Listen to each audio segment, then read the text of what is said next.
Welcome to educare academy. আমরা English গ্রামারে preposition chapter ইতিমধ্যেই করে নিয়েছি। আজকে প্রিপোজিশন চ্যাপ্টারের উপর কিছু টেস্ট রাখা আছে, দেখি তোমরা করতে পাও কিনা। সবাই চেষ্টা করো। প্রথম প্রশ্ন বলছে I am sorry dash my mistake, এবং দ্বিতীয় প্রশ্ন বলছে I am sorry dash the accident.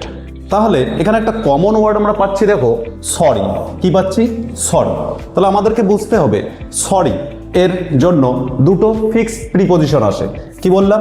Sorry এর জন্য দুটো ফিক্সড প্রিপোজিশন, একটি হচ্ছে ফর এবং আর একটি হচ্ছে অ্যাবাউট।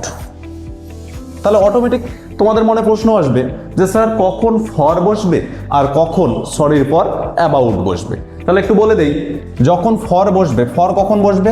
যদি নিজের ভুল কি হয়, নিজের ভুল, তুমি নিজে কোনো একটা ভুল করেছো, তার জন্য কারো কাছে ক্ষমা চাইছো, সেক্ষেত্রে আমরা কি বসাবো?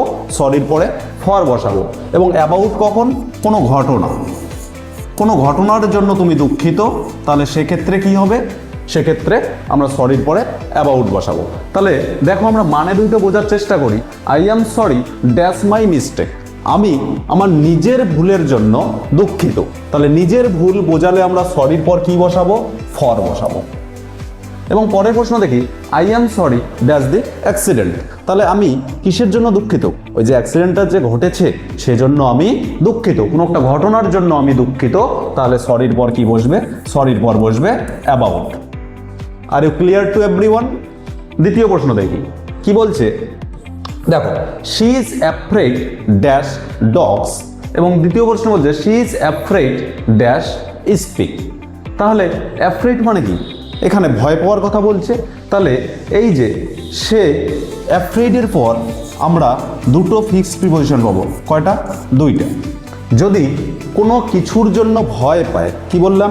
যদি কোনো কিছুকে ভয় পায় তাহলে অ্যাফ্রেডের পর আমরা বসাবো অফ। কি বসাবো? অফ। যদি কোনো কিছুকে ভয় পাওয়া হয়। আর হচ্ছে অ্যাফ্রেডের পর আরেকটি প্রিপোজিশন বসবে, সেটি হচ্ছে টু। কি বসবে? টু। তাহলে কখন অ্যাফ্রেডের পর অফ বসবে এবং কখন অ্যাফ্রেডের পর টু বসবে, চলো আমরা বুঝে নিই। যদি তুমি কোনো কিছুকে ভয় পাও, কি বললাম? কোনো কিছুকে ভয় পাও, কোনো কিছুকে ভয় পাওয়া বোঝালে অ্যাফ্রেডের পর অফ। এবং কোনো কিছু করতে চাও সেক্ষেত্রে ভয় পাও। কিছু করতে ভয় পাও, কি বললাম? কিছু করতে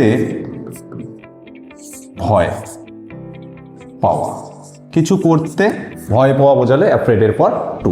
তাহলে অ্যাফ্রেডের পর দুটো ফিক্সড প্রিপোজিশন, একটি হচ্ছে অফ এবং একটি হচ্ছে টু। মনে করো আমরা রাস্তা দিয়ে যাচ্ছি, হঠাৎ করে আমরা একটা কুকুর দেখলাম। আমরা কুকুর দেখে অনেকেই ভয় পাই। তাহলে এটা কি? এটা আমরা কোনো কিছু দেখে ভয় পাচ্ছি, তাহলে সেক্ষেত্রে কি বসাবো? অফ। এবার তুমি শিক্ষক মশাই কোনো কিছু একটা তোমাকে প্রশ্ন ধরেছে, উত্তর দিতে তুমি ভয় পাচ্ছ, তাহলে তুমি কি কিছু করতে ভয় পাচ্ছ, সেক্ষেত্রে কি বসবে? অ্যাফ্রেডের পর টু বসবে। দেখো তো করতে পাও কিনা। She is afraid dash dogs, সে কি দেখে ভয় পায়? সে কি ভয় পায়? সে কুকুর দেখে ভয় পায়। তাহলে she is afraid of dogs, সে কুকুরকে ভয় পায়, কুকুরগুলোকে ভয় পায়। দুই নম্বর বলছে she is afraid dash speak, সে কথা বলতে, স্পিক কিছু বলবে, সেক্ষেত্রে ভয় পাচ্ছে। তাহলে আমরা কি বসাবো? অ্যাফ্রেডের পর টু বসাবো। আশা করি বুঝতে পেরেছো যে সরির পর কখন ফর বসে এবং কখন অ্যাবাউট বসে, এবং অ্যাফ্রেডের পর কখন অফ এবং কখন টু বসে। 3 নম্বর উদাহরণে আসি।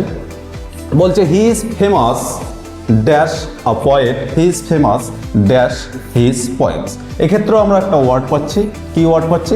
ফেমাস। তাহলে ফেমাসের পরেও কি রয়েছে? দুটো ফিক্সড প্রিপোজিশন আছে। এবং কি কি ফিক্সড প্রিপোজিশন আছে সেটা আমাকে কমেন্ট করে তোমরা জানাও, সেটা আমাকে কমেন্ট করে তোমরা জানাও। যদি এই ক্লাসটি ভালো লাগে অবশ্যই লাইক, কমেন্ট, সাবস্ক্রাইব এবং শেয়ার করে আমাদের এডুকেয়ার একাডেমির পাশে থাকো এরকম আরও ভিডিও পাওয়ার জন্য।